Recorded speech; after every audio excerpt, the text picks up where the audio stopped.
Shalom. Call Haloyim Yahweh Ba'ashem Yahushai Ba'ashem Rakak Wadash. Double honors to our apostles and elders of Great Millstone. Peace and blessings to the elect. I was just sitting here in my car meditating on the kingdom of heaven, so I figured why not make a short little video about it. And of course, this is good to do because you just got to get your mind out of this place every now and then. You got to work. You have obligations and responsibilities on this side, things you got to take care of. So of course your mind is going to be here, but just in general, it's good to meditate and take your mind towards the promises and the good things that we know we're going to obtain in the kingdom.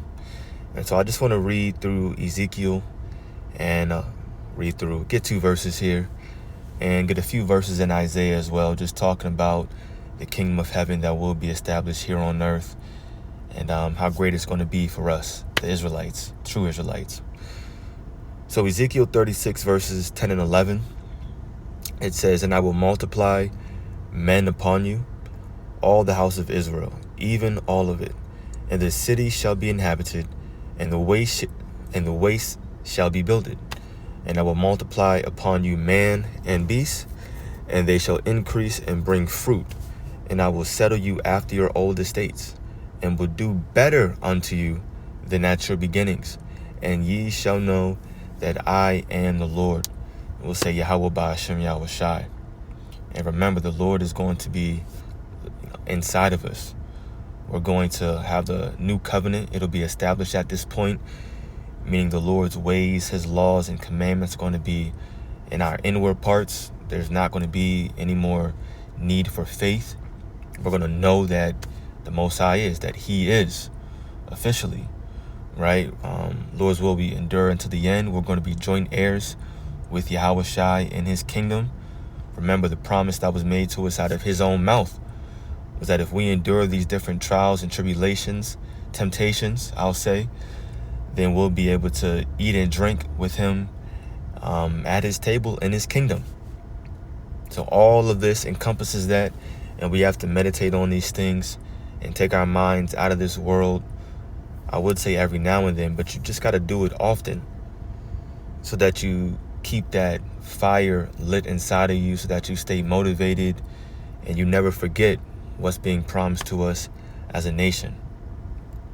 So the Lord is going to settle us, it says, even better than our old estates. We're going to have all the land that we need, all the cattle, all the food, different smells, different food, real drinking water, finally, clean air. I mean, we're just going to have an abundance, and we're not going to lack anything. There's going to be a want for nothing. Everything we want, I'll even say need, we're just going to have, right? That's the promise for Israel. Let me jump over to Isaiah, and I'll read chapter 60. And we'll read these highlighted verses here, starting at verse 10. "And the sons of strangers shall build up thy walls," meaning the other nations, "and their kings shall minister unto thee.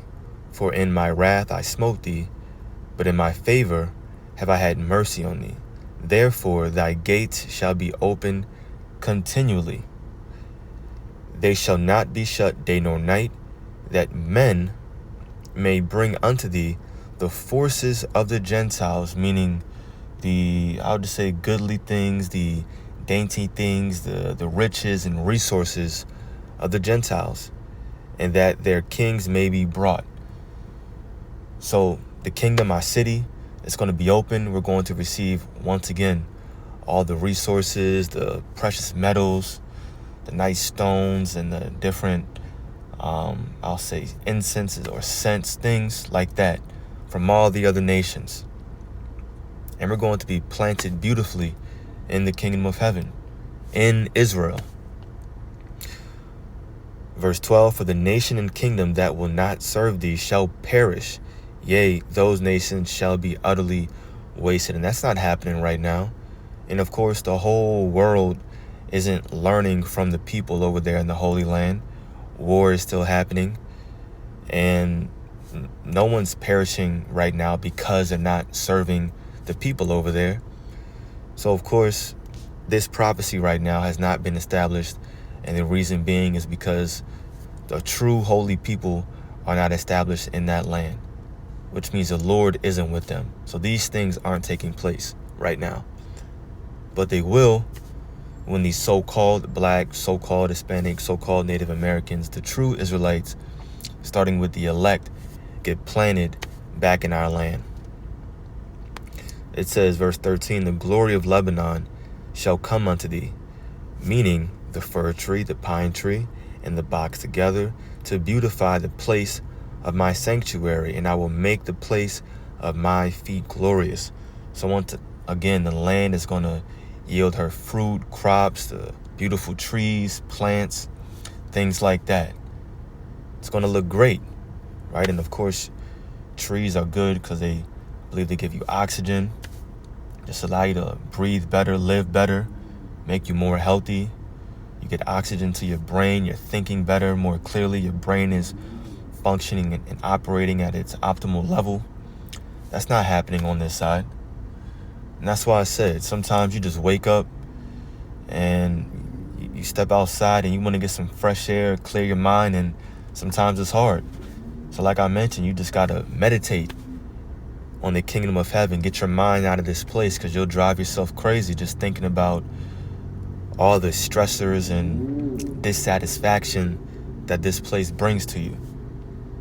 But that's a part of being in this ministry as well.